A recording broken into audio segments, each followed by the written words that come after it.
All right, well, before we jump into that, I do want to say one thing real quick. I actually wrote the script for the announcement video this week, and that end was not as clear as I thought it was when I wrote it. So hearing it, I want to clarify one thing. Next week is the final regular season game. There is for sure one playoff game 2 weeks from today on November. The last game is the 25th, and then Yep, that. There's more games. Sign up for them. That'd be great. But next Saturday Friday is the final regular season home game. It is senior night. We want to make sure we cover that. And then there will be at least one playoff game. And if Big Walnut wins, which we would never, ever pray that Big Walnut would lose. But if we were to, the final game would be the next week.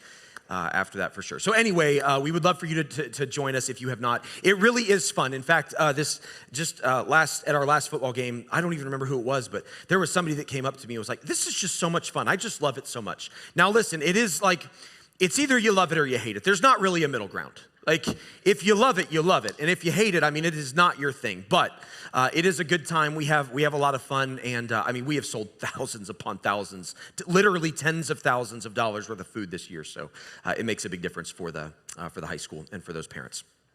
Today, we are jumping back into the story journey. Now, I think most of the people in this room are pretty familiar with that, although there may be some that are not. And so very quickly, I want to get everybody kind of caught up. We started several months ago now, and actually in May, I believe, is when we started this journey. It may have been April. We started through a 31-week journey through the Bible, but we were breaking it up into some sub-series and kind of taking some more time to go through it. We've been in the Go Campaign series, and we did a couple of kind of one-offs in there as well. So it's been a while, but we're jumping back into the story journey today. Now, the reason that we're calling it the story is because it's based off of, the sermon series is based off of this book called The Story. And this book is an abridged chronology of the Bible. What that means, very succinctly, is that it is Bible verses that have been condensed and put into chronological order. So it's not every verse in the Bible, it's actually just a very small amount, but the idea is to help more easily see the one big story that the Bible is telling.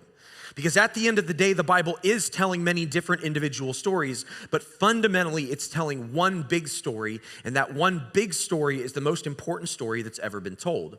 But because of the way the Bible is arranged, is set up, it can be hard to see that one big story if you just read through it. And the goal of the story book is to help fix that problem. I use that loosely. There's not a problem with the Bible, to be clear. But that challenge, maybe, the goal is to help fix that challenge. And so I think that many of us have the storybook. If you do not, and you would like to get one, we do still have these available for sale. When we bought these, we got them for an incredible deal. These storybooks are $5 a piece. And so we have those in the back. There's a round table right here in the back of the auditorium. If you want to pick up a storybook, we also have some other resources for the story, but there's a variety of those available. And Rachel will actually be there after service is over today if anybody would like to pick up a copy of the story. So today we are in chapter 14. There's 31 chapters in the story. We're in chapter 13. So we're almost halfway through this journey, which is kind of crazy because it feels like we've been in it for a long time. And today is going to be really interesting because we're about to enter a series of chapters that are challenging, I'll just say. It's a series of chapters that often don't get, the portion of the Bible that they cover don't get preached from a ton in churches because they're not very encouraging, like really much at all. It's a section of the story that can be really difficult to understand. But before we get to that, I want to kind of take everybody back, and I want to catch everybody. So we're in chapter 14. So if you haven't been around, I want to get you caught up on what's happened to this point in the story. We'll do this quickly, I promise. But we've got a timeline to help everybody understand what's going on here. So we started the story journey in creation, the fall, and the flood. And then we covered that for a week. We covered Abraham for a week. We covered Joseph. We covered Moses for a couple weeks. Joshua, Saul, David, and Solomon were each individual chapters. And Solomon was chapter 13. So where we left off in this journey was from some period in history up until about 1000 BC, about 950-ish BC is where we left off a few weeks back. At this point in the story, here's what we know. At the very beginning of the Bible, God establishes his goal, his hope, his purpose for creation. And that purpose for creation is very simply to be with us. And that's not because we're so special, but it's because when God made us, humans were the thing that when he created, he was like, that's the pinnacle, that's the prize, that's the best thing I've ever done, and I want to be with them. It's not because of what we offer God, but he desires to be in relationship with us. He establishes this at creation, and when he does, God does this really interesting thing. God doesn't want to create puppets. In other words, God wants a relationship with us, and for any relationship to be a relationship, it requires a choice. It can't be a real relationship if God's just controlling everything we do. And so when God creates, he creates this garden and puts Adam and Eve in the garden, and then he gives them an option. He gives them a choice, and he says, you can do what I ask you to do, or you cannot. It's your choice. And as it happens, we aren't really good at listening to what God says. And so Adam and Eve decide to disobey what God has said, and they sin, and our relationship with God is fractured. And this is all the creation, fall, and flood chapter. It's the very, very beginning of the story. And then from there, the story begins to move on, and God begins to say, okay, so now that this relationship has been fractured, I need to restore it. I need to mend it. I need to make it right again. And God decides that his rescue plan is going to involve a family, which is kind of weird. But the idea is simply that God realizes that if he's going to show the whole world how much he loves them, he needs some people to demonstrate that. And so he picks a family. And he says, out of everyone else on earth, you're going to be my special chosen people. I'm going to be with you, and you're going to be my people, and I'm going to be your God, and I'm going to bless you, and you're going to bless the whole world on account of me. And that's what happens in Abraham. And basically, the way the Bible's laid out, there's kind of 5 movements. There's this beginning movement in creation, the fall, the flood, and then there's a movement from Abraham all the way through what we now know as the end of the Old Testament in the Bible. That whole movement is God working this plan to get his people back. Now, I'm going to talk more about this in a moment, but there's a really critical thing that happens in this movement. And that thing is that we see this cycle happen over and over and over and over and over and over. I mean, just an immense number of times. And it's almost as if, the way that I like to think about this part of the Bible is I like to think that it's God proving to us a very important truth that we don't really want to admit. It's as if God is taking he's presenting like every possible scenario and saying, maybe this will work, maybe this will work. And at the end of the day, God knows that none of it's going to work. But what God needs us to realize it's not going to work. And that's going to kind of be what the thrust of today is about. If you've been following along and going through the story journey with us, there have been some things that hopefully you've picked up on, some themes that are kind of woven throughout. The theme today is crucial because, like I said, today we're beginning several chapters that are not the most encouraging. And they can be difficult to understand because at this point of the Bible, as we exit Solomon and enter into, I called the series The Fall of a Nation because that's what's about to happen. As we enter into this portion of the story, it can appear that God is very cruel. It could appear that God is very uncaring.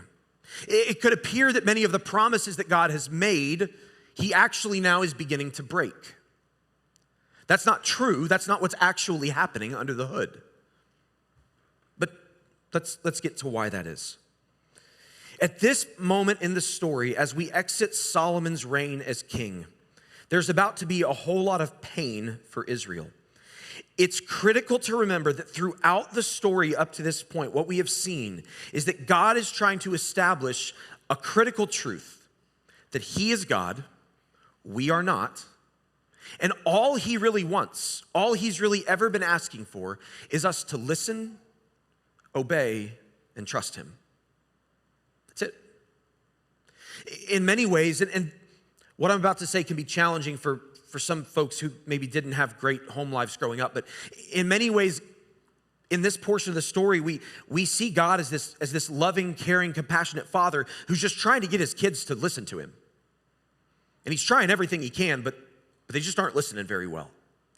He's trying over and over and over. All God's been trying to do is say, I want you back. And the way back is to listen to me, to obey me, and to trust me. The way that we talked about it in chapter 13 is framed in the context of the story of Solomon. What God says to Solomon is, if my people who are called by my name will humble themselves and pray, seek my face and turn from their wicked ways, then I will hear and I will heal their land. God just wants us to humble ourselves before him, to seek him, to turn from the wrong we do. And when we turn from the wrong, by implication, we turn back to God. It's been the same thing. God just wants us to come home. And the only way home is to listen to him, to obey him, and to trust him. And so as we enter this challenging section, it's critical to have that context, because what God has demonstrated is that's all he's ever desired, and when his people do it, he is faithful, he is just, and he is merciful, and he is compassionate. But that good, compassionate, faithful, merciful God, just like any good parent, has some limits. And at this point in the story, God's limits are reached. As we jump into chapter 14, I'm going to summarize the first little bit. Solomon was the king, and Solomon had everything. Under Solomon's reign, Israel was the best that it would ever be. For hundreds of years, God had promised that he was going to establish his people as a kingdom, and he was going to bless them, and they were going to have so much that they could bless the world around them. And under Solomon, for the very first time, everything God has ever promised comes to pass. Everything. It's incredible. The wealth in Israel at the time is amazing. Solomon is seen as a diplomatic and political leader for the whole world. Kings and rulers come to him to seek his advice and his wisdom. And Israel is at the very forefront of everything that's happening on the global stage. It's an incredible time. And yet within it, something's happening that's not so great. And that is that Solomon is fundamentally disobeying the most important thing that God ever asked. And so eventually God rejects Solomon as king. And when he does, he tells Solomon, hey, you did not do what I asked like your father David did. And I've warned you, and I've warned you, and I've warned you, and I've warned you, and you just won't listen. And so to try to get your attention and your people's attention, your family is going to lose the throne. I'm going to give it to somebody that's in your court. And the kingdom's going to split apart. And so God, through a prophet, speaks to a man named Jeroboam. Now, this is going to get a bit confusing because there's Jeroboam and Rehoboam. They're different. Jeroboam is not Solomon's son. Rehoboam is. God speaks to Jeroboam through a prophet and says, you're going to become king of Israel. I'm taking it away from Solomon, but I am going to leave him a portion of the kingdom for his family. And Jeroboam's like, okay. Now, Solomon finds out about this, and he's not thrilled. Or Solomon finds out that it's going to be Jeroboam. He's not thrilled. So he tries to kill Jeroboam, and Jeroboam flees. Eventually, Solomon dies, and when Solomon dies, his son Rehoboam is given the keys to the kingdom, literally. He takes over, he assumes his role as king of Israel. And when it happens, Jeroboam returns from exile, from hiding. He comes back and he takes all the people in Israel and they approach Rehoboam. And they say, King Rehoboam, your father ruled us with an iron fist. He was so hard on us. Would you just be compassionate? Would you lighten our load? Would you lighten our taxes, please? And it's a pivotal moment for Israel. Rehoboam goes and he consults with his father Solomon's advisors, who are some of the wisest men on earth. He consults with them and says, what should I do? Here's what the people have said. What should I do? And the advisors say, you should listen. Your dad was hard. You should listen to the people. And if you'll listen to the people, they will serve you with their lives. And then Rehoboam goes, I want to find out what my buddies think. And so he goes and he talks to his friends. We don't know the ages, but the implication in the story is like, these are like the guys that he ran around with and got in trouble with growing up, So he goes to them and he says, hey guys, here's what they said, what should I do? And his friends say, here's what you should do. You should tell the people, you think my dad was tough? You haven't seen anything yet. You think my dad was strong? No.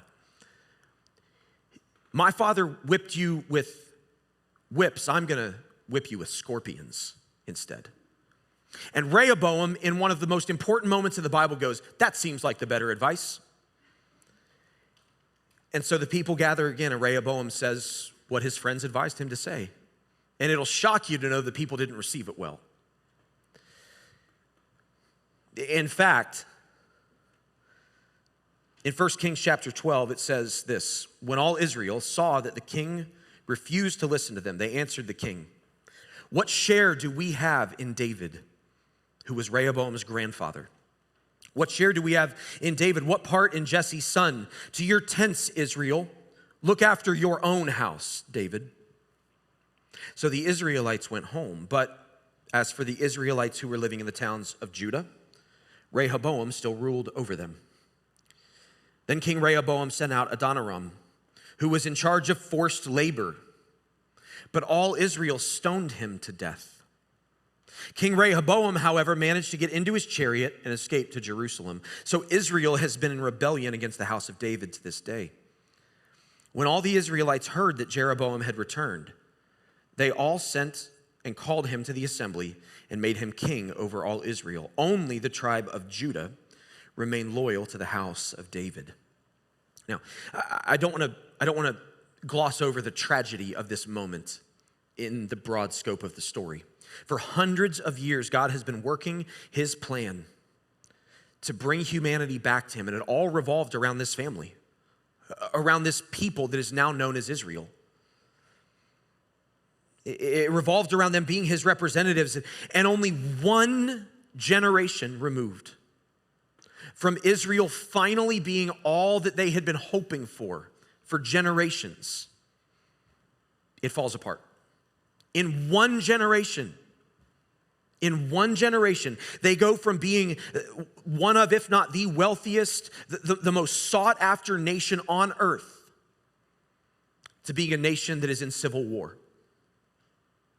When it talks about how all Israel followed Jeroboam, but Judah remained faithful to Rehoboam, there was literally a divide in the kingdom of Israel. This one nation split in two, with a king in the north and a king in the south.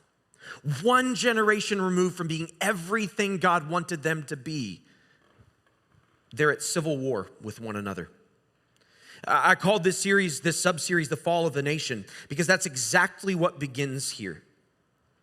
And this is just the beginning of years and years of destruction for Israel. And it all comes down to one very simple thing that God has been desperately trying to help his people see from the very beginning of the story.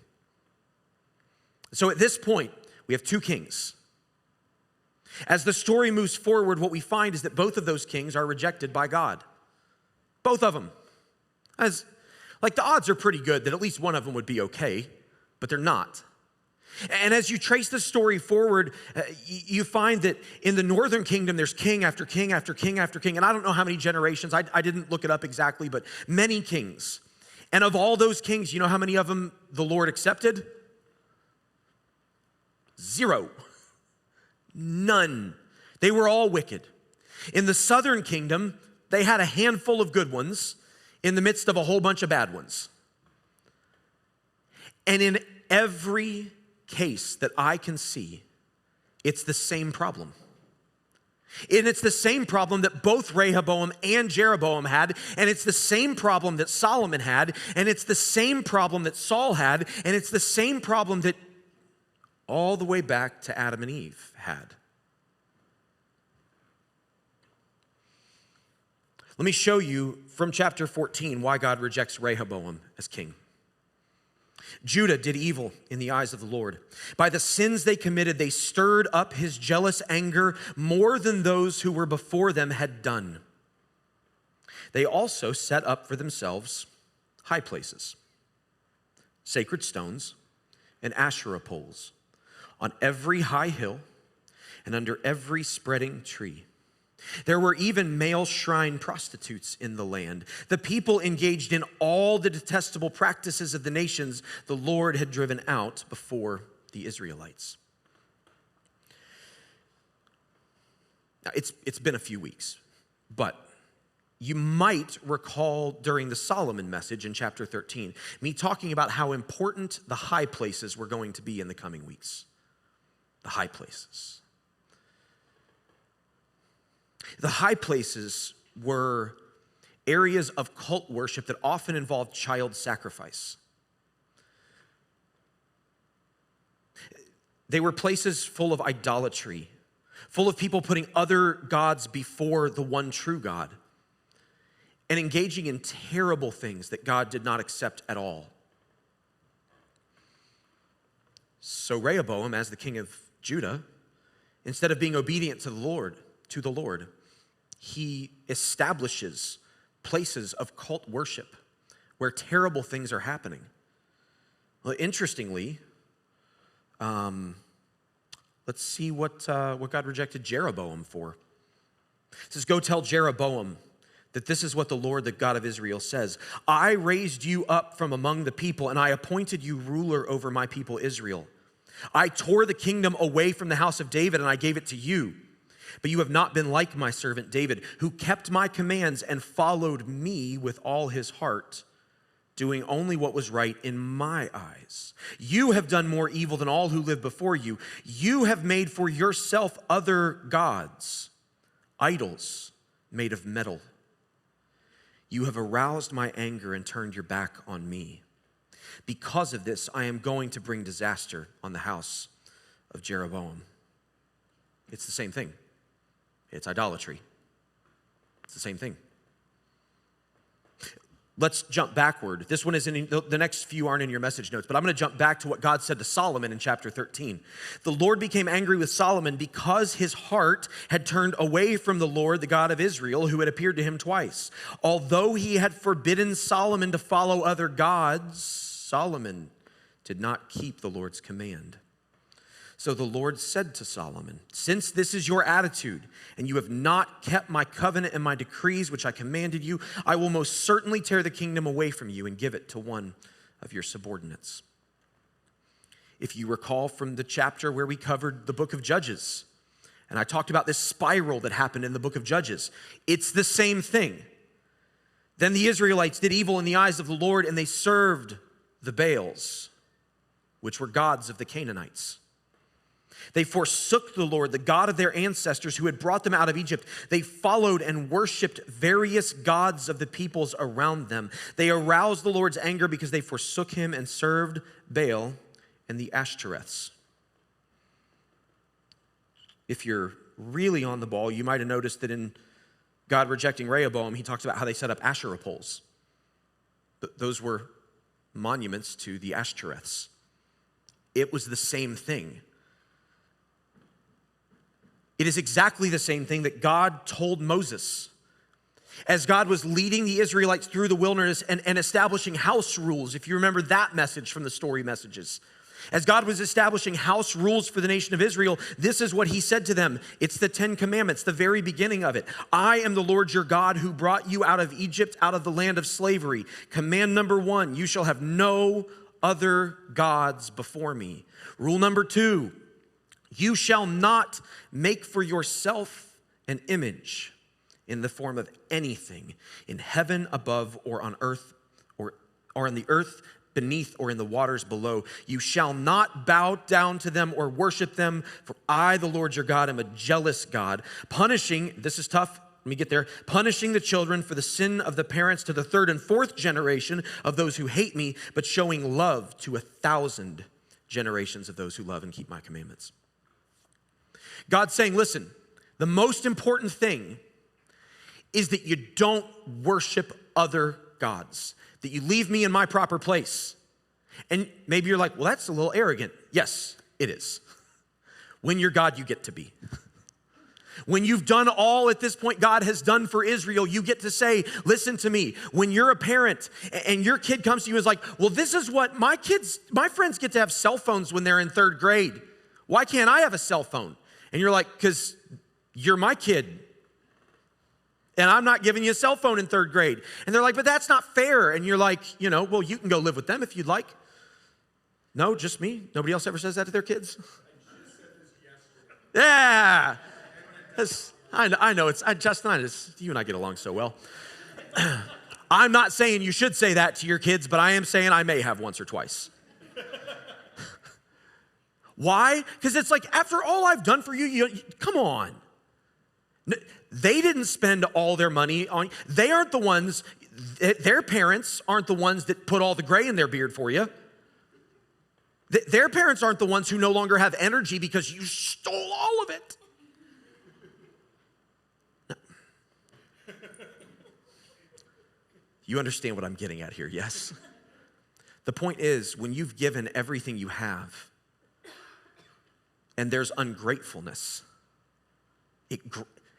even the kindest human on earth, it grinds at you, doesn't it? Like, come on. Well, God had done everything for Israel. Everything. And God knew what he was going to do in the future for them. And all God ever asked was, would you just listen to me and do what I say? Because I kind of know what I'm talking about. That's all he ever wanted. Don't put other gods before me. Why? Because I'm your God. You don't have to choose me. You can choose them if you want. But if you choose them, things are not going to go well for you.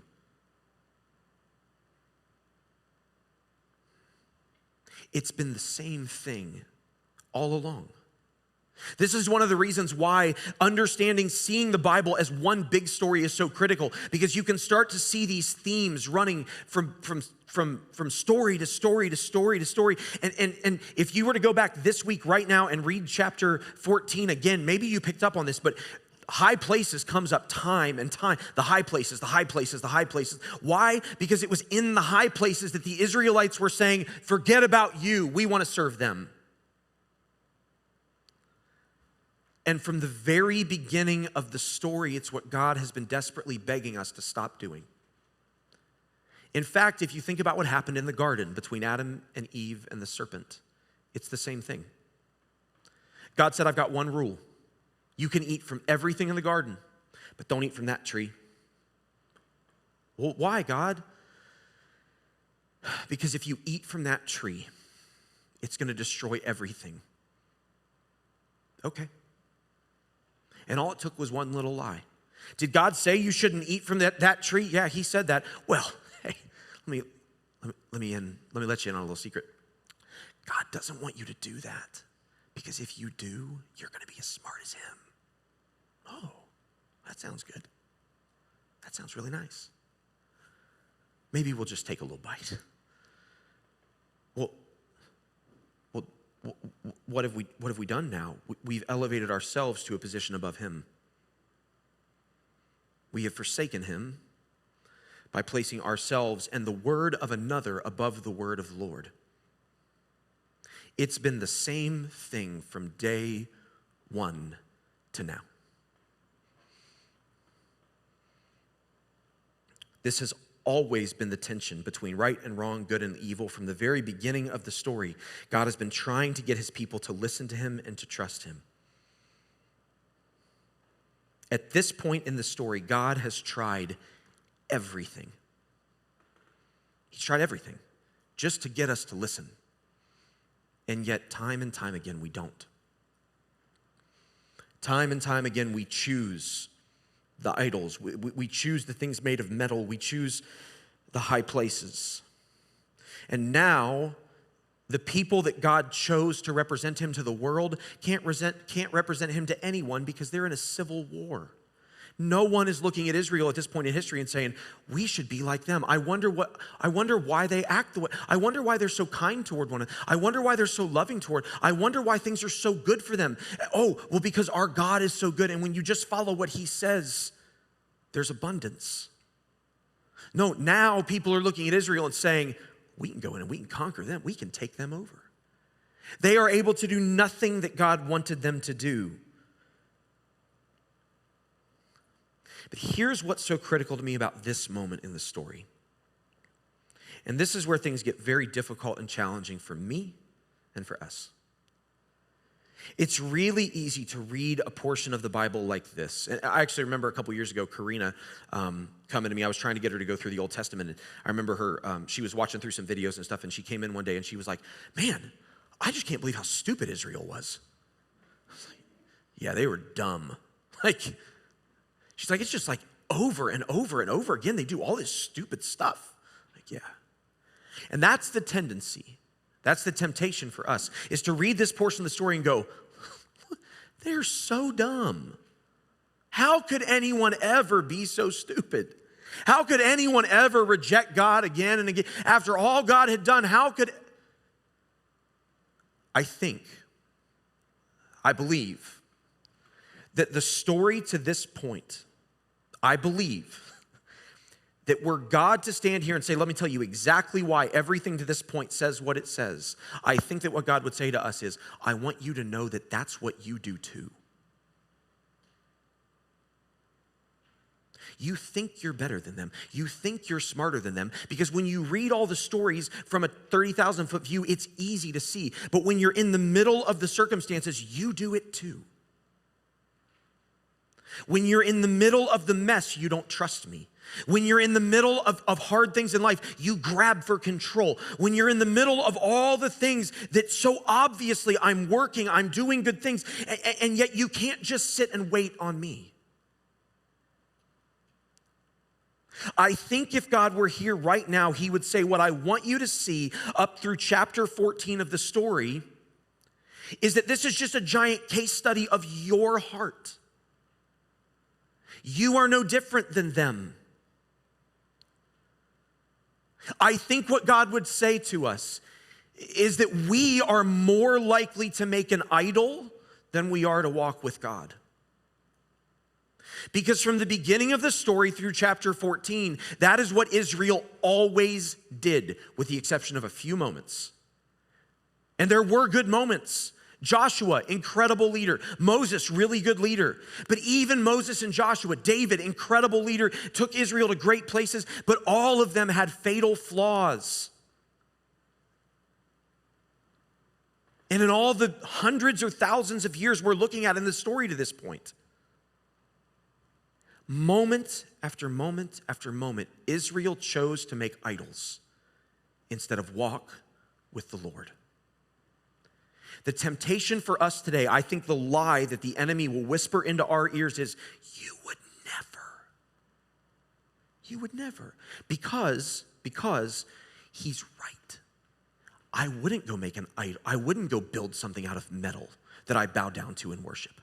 I wouldn't go make a high place under I wouldn't do those things. But you know what I would do?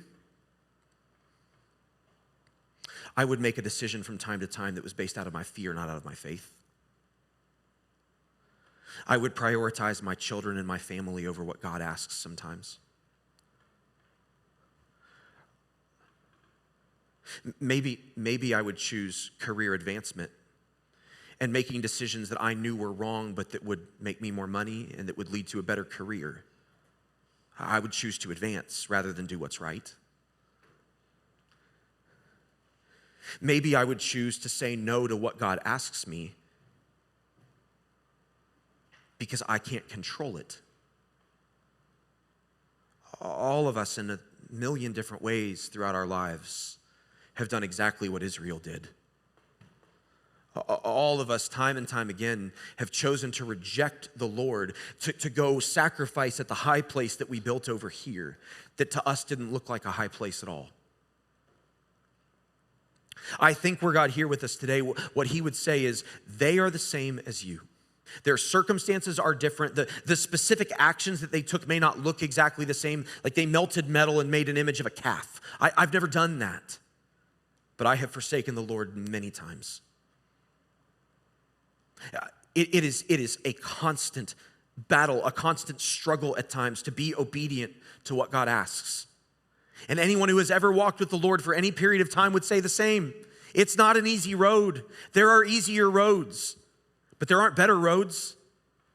There are easier roads, but there are not roads that are right, except for the road to the Father. What Israel got wrong time and time again, what we see in the story up to now, is that time and time again, Israel made idols. They worshiped other gods. They forsook the Lord who had done everything for them, because all these things over here seemed better to them. And I think what God would say to us were here today is, I wrote this story so that you would see your own heart in it. Because all of us, whether we want to admit it or not, are more likely to make an idol than we are to walk with God. And at this point in the story, it's as if God has tried every possible means of getting through to his people. And there would be another temptation at this point in the story, which is to say, well, there's never going to be any hope, because nobody's ever really gotten it right. Outside of a few people here and there, but then 2 generations removed from David. 2 generations removed from King David, and the kingdom's divided? So why keep trying?